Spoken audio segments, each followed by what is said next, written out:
اعوذ باللہ من الشیطان الرجیم بسم اللہ الرحمن الرحیم بسم اللہ الرحمن الرحیم اللہ رب محمد صلی اللہ علیہ وسلم نحن عباد محمد صلی اللہ علیہ وسلم۔ میں محمد رفیع اللہ رضوی، مدرس دارالعلوم غریب نواز الہ آباد۔ اب یہاں سے صاحب کافیہ علامہ ابن حاجب علیہ رحمت و رضوان فرماتے ہیں، او تقدیراً، عدل تحقیقی عدل تقدیری کا تقدیراً کا عمر عدل کی قسم دوم تقدیری ہے، اور تقدیری وہ عدل ہے جس کے لیے اصل اعتباری ہو، یا بالفاظ دیگر جس کی اصل کے وجود پر کلمہ کے غیر منصرف ہونے کے علاوہ کوئی دلیل نہ ہو، جیسے عمر میں کہ یہ کلام عرب میں غیر منصرف پایا گیا ہے اور اس میں علمیت کے علاوہ کوئی اور سبب نہیں، اور ایک سبب منع صرف کے لیے کافی نہیں ہوتا، لہذا مجبور ہوئے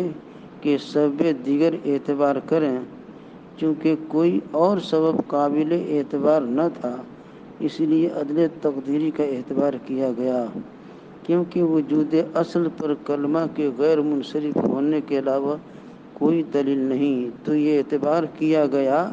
کہ عامر سے معدول ہے۔ قوله باب قطع، اس سے مراد وہ اسماء ہیں جو بروزن فعال ہوں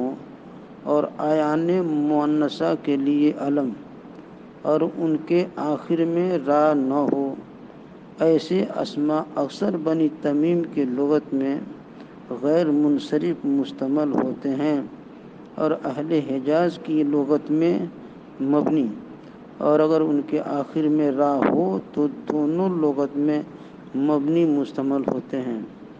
اول اسماء کو غیر ذوات الراء سے تعبیر کیا جاتا ہے اور دوم کو ذوات الراء سے۔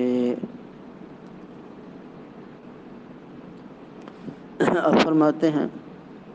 کہ الوصف شرطہ ان یکون فی الاصل فلا تضرہ الغلبۃ، وصف کی شرط یہ ہے کہ وضع کے اعتبار سے ہو، بری تقدیر اس کے لیے غلبہ اسمیت مضر نہ ہوگا۔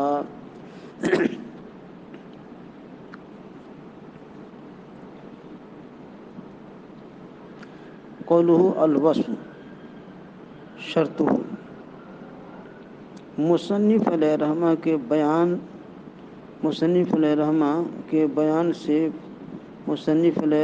عدل کے بیان سے فارغ ہو کر یہاں سے وصف کا بیان شروع فرماتے ہیں، جو علل تسع سے دوسری علت۔ اصطلاح نحات میں وصف اس اسم کو کہتے ہیں جو ایسی ذات مبہمہ پر دلالت کرے جس کا کسی صفت کے ساتھ اتصاف ہو۔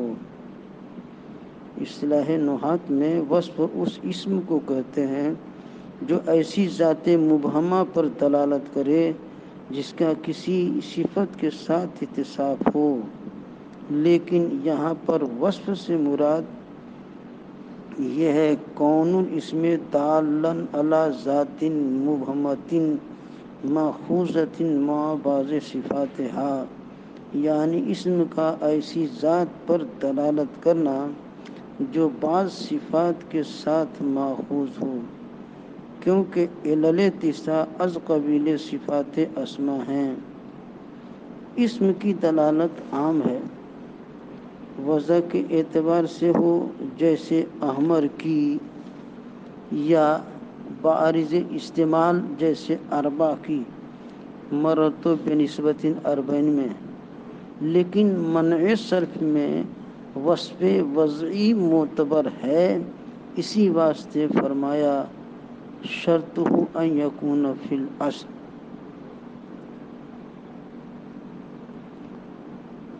اب یہاں پہ اور ایک تھا،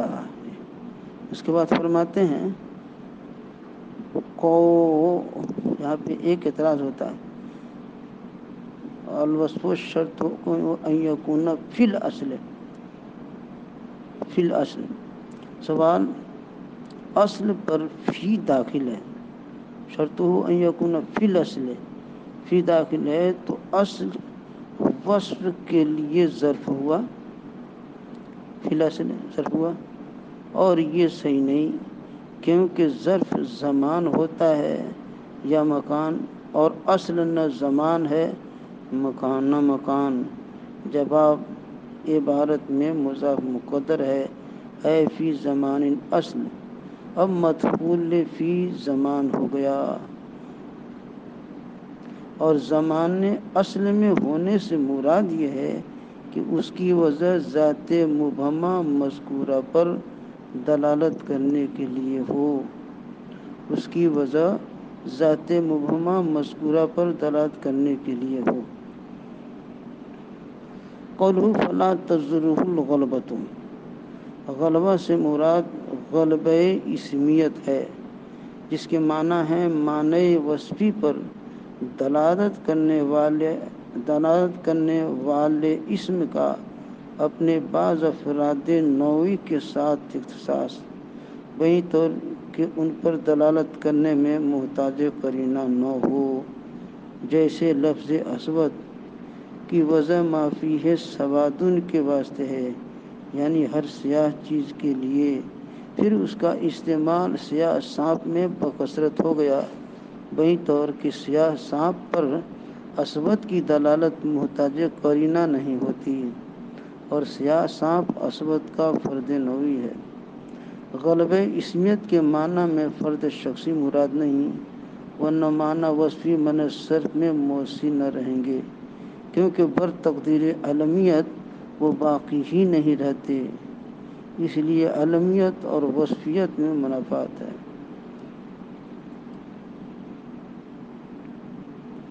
علمیت اور علمیت میں تعین ہوتی ہے، اور وصفیت میں عموم، اور تعین اور عموم دونوں متنافی ہیں۔ پھر سوال پیدا ہوا کہ یہ کہنا کہ غلبہ اسمیت وصف کے لیے مضر نہیں ہوتا درست نہیں، کیونکہ غلبہ اسمیت سے وصف من وجہ زائل ہو جاتا ہے۔ جواب یہ ہے کہ عدم مضرت سے مراد یہ ہے کہ بر تقدیر غلبہ اسمیت وصف من صرف کا سبب بننے سے خارج نہ ہوگا، وصف من صرف کا سبب بننے سے خارج نہ ہوگا۔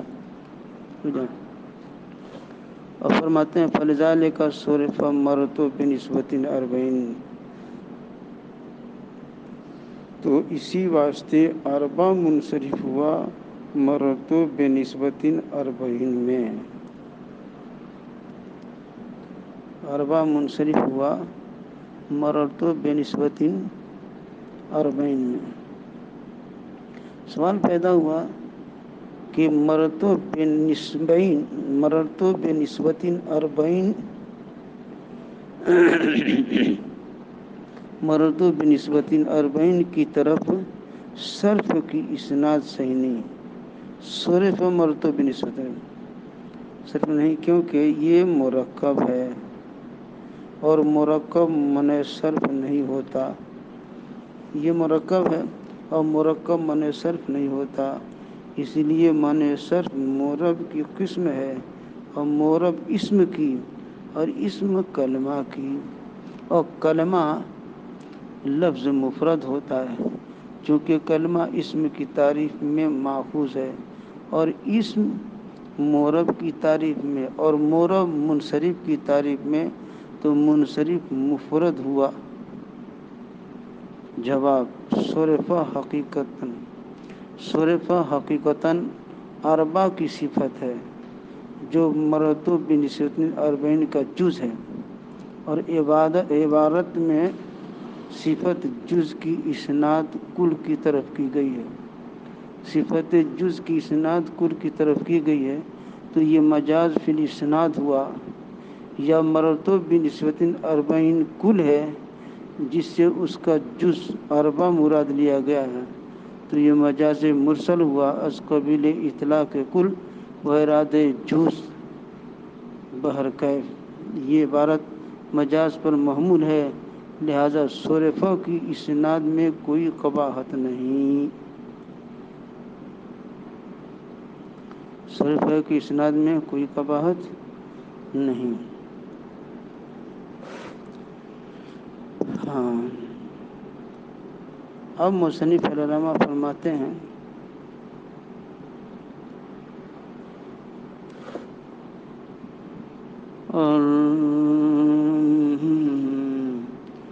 وَإِمْتَنَا أَسْوَدْ وَإِمْتَنَا فَلِذَلِكَ صُرِفَ مَرْتُ بِنِسْبَةِ الْأَرْبَعِينَ وَإِمْتَنَا أَسْوَدُ وَأَرْقَمُ لِلْحِيَّةِ وَأَدْهَمُ لِلْقَيْدِ۔ وَإِمْتَنَا أَسْوَدْ بتقدیر مضاف ہے، اے امتانا صرف و اسود، یعنی اسود اور ارقم اور ادہم کی صرف ممتنع ہوئی، کیونکہ یہ تینوں باعتبار وضع وصف ہیں۔ اسود کی وضع ما فیہ سواد کے لیے ہے جس کے معنی ہے سیاہ، اور ادہم کی وضع ما فیہ سواد و بجاج کے واسطے ہے جس کے معنی ہے چتکبرا، اور ادہم کی وضع ما فیہ دھومن کے لیے ہے جس کے معنی ہے سیاہ، کیونکہ دہما بمعنی سواد ہے۔ استعمال میں غالب اسمیت ہوا کہ اسود کا اطلاق سیاہ سانپ پر ہونے لگا، اور ارقم کا چتکبرے پر، اور ادہم کا لوہے کی بیڑی پر، لیکن یہ غالب اسمیت مضی نہیں، اس لیے کہ تینوں بوجہ وزن فعل اور وصف اصلی غیر منصرف ہوئے، تو ان تینوں کا عدم انصراف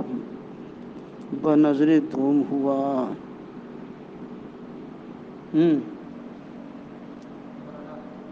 ہاں ہوگا۔